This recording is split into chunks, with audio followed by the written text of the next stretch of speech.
ถอยก่อนถอยก่อนพี่ถอยก่อนถอยก่อนถอยก่อน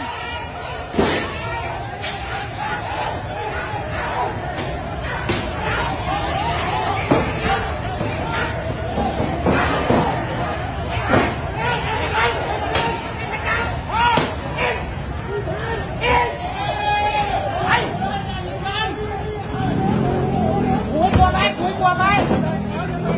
หันไปเรื่อยๆลงไปเอาตัวไหนลงมาลงไปแล้วมาดินี่มึงจับที่นี่นะเขายอมนะมึงก็จับเขาดีๆก็ได้เฮ้ยกูก็พูดหมดไหนเดี๋ยวกลัวมาก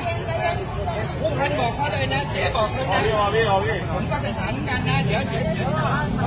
โดนกับลุงที่นี่รูดแม่ทำอะไรเจ้าหน้าที่ก็จะเจอนะ